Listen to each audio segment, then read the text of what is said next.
Hai, bertemu lagi dengan saya Ibu Guru Vesti dari Sekolahan Bocil. Banyak kasus yang bisa kita jadikan pelajaran.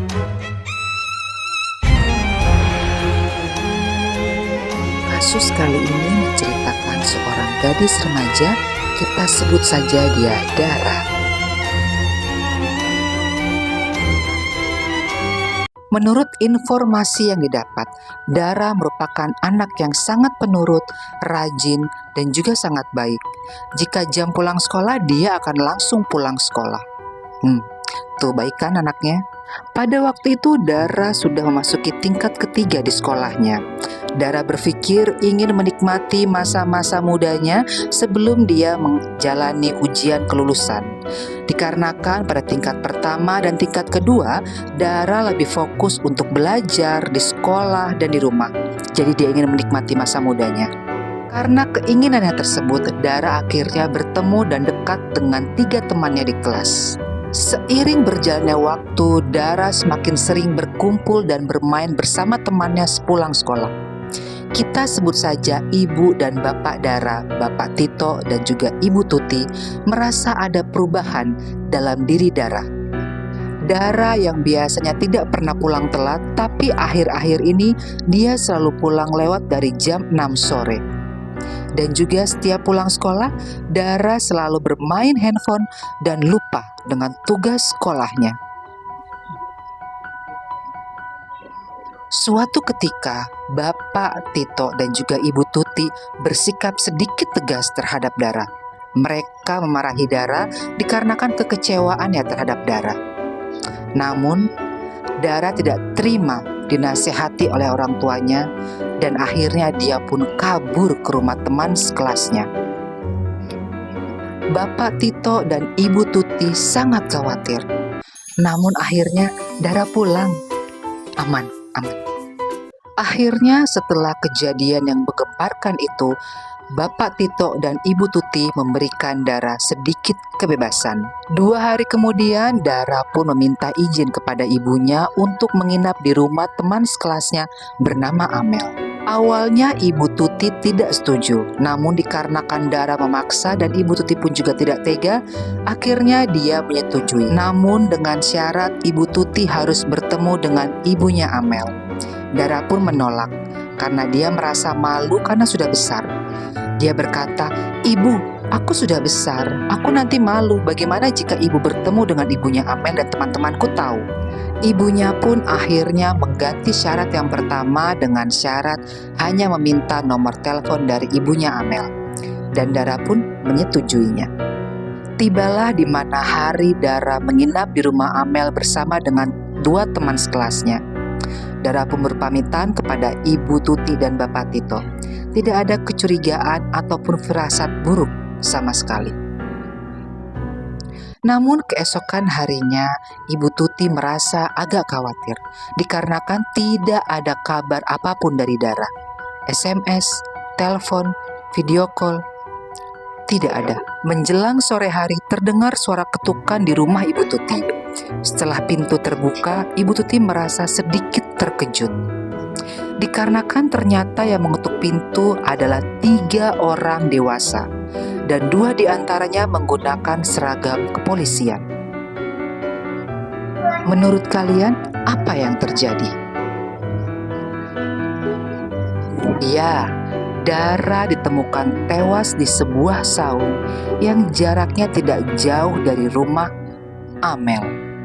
Pihak kepolisian pun menginformasikan bahwa jenazah Dara yang mengeluarkan busa dan darah dari hidung dan mulutnya itu hanya sendirian, tidak ada ketiga temannya. Dan pada akhirnya orang tua Dara dan juga pihak kepolisian datang mengunjungi rumah teman Dara untuk bertemu dengan mereka bertiga. Di rumah Amel, mereka bertiga diinterogasi. Mereka diberikan beberapa pertanyaan. Dari hasil yang didapat, bahwa Dara pergi ke saung tersebut pada malam hari di saat semuanya sudah tertidur. Pada awalnya, Amel sudah melarang Dara. Namun Dara memaksa dikarenakan Dara ingin bertemu dengan pacar online-nya. Mereka bertiga tidak tahu Dara pergi, namun keesokan harinya Dara sudah tidak ada di rumah Amel. Ibu Tuti dan Bapak Tito sempat percaya. Mereka berpikiran bahwa kebebasan yang mereka berikan kepada anak satu-satunya itu berakibat sangat fatal.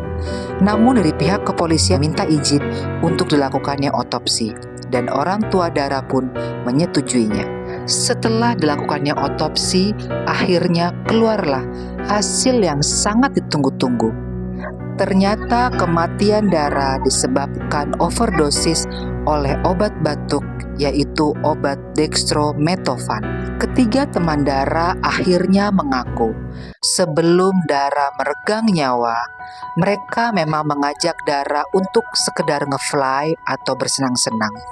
Ya, mereka menggunakan obat batuk dextromethorphan yang jumlahnya cukup banyak dan juga sirup obat batuk dicampur secara bersamaan. Ya, memang tujuan mereka untuk mencapai titik nge-fly atau teler.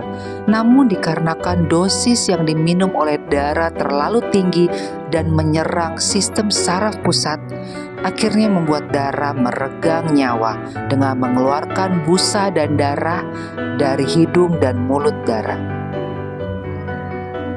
Bukti berikutnya ditemukan pula di kantong piyama Dara, sebungkus obat kosong yang terdapat 2 sidik jari. Yang pertama sidik jari Dara dan yang satunya lagi masih belum diketahui. Akhirnya dipanggillah ketiga teman Dara untuk dilakukan pemeriksaan lebih dalam. Dan akhirnya, satu sidik jari yang tidak diketahui adalah sidik jari jeng jeng jeng jeng. Sidik jari Amel. Ketiga teman Dara berpikir bahwa Dara itu hanya teler atau tertidur pulas. Namun setelah ditunggu beberapa menit, beberapa jam, Dara pun tidak kunjung bangun. Dan setelah diperiksa oleh Amel, Dara tidak bernafas.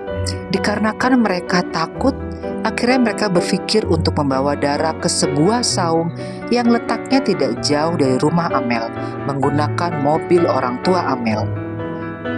Dan lebih mengejutkan lagi, bahwa orang tua Amel itu tidak ada di rumah. Mereka sedang tugas keluar kota. Berarti nomor telepon yang diberikan kepada Ibu Tuti itu bukan nomor ibunya Amel. Ya, itu nomor asisten rumah tangga Amel yang sudah dibayar oleh mereka. Pada awalnya memang ketiga teman Dara tidak ada niat buruk sama sekali. Ya, mereka hanya ingin have fun, bersenang-senang, menikmati tahun ketiga mereka sebelum akhirnya mereka melaksanakan ujian kelulusan. Dan Dara bercerita kepada teman-temannya untuk menikmati waktu di tahun ketiga ini. Dara ingin menjadi remaja yang eksis, populer, seperti video-video yang ada di sosial media. Ya, namun cara yang mereka lakukan itu salah dan berakibat sangat fatal. Mereka eksis dan populer, namun dengan kasus kematian sangat miris. Ibu Tuti dan Bapak Tito menyerahkan seluruh kasus ini kepada pihak kepolisian. Dikarenakan ketiga teman Dara merupakan remaja di bawah umur, kasus ini masih ditindaklanjuti. Namun dari ketiga teman Dara tersebut terancam akan terkena pasal kelalaian.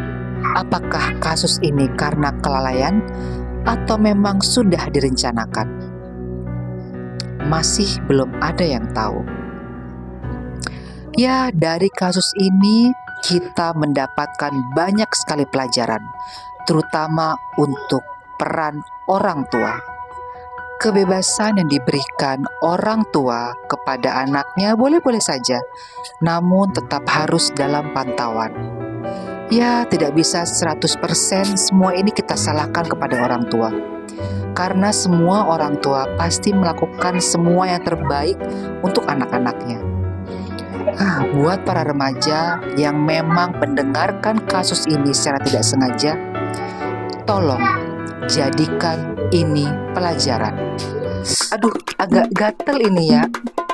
Biasalah gaya-gayaan kita biar eksis. cepet aja kali ya. Bentar lagi selesai. Nah, kita jadikan kisah ini sebagai pelajaran yang paling penting. Kisah Dara. Semoga tidak ada lagi Dara yang lainnya. Semoga tidak ada lagi kasus-kasus seperti ini. Nah, kan dia mati. Nah, kan Daranya kemana tuh? Dara.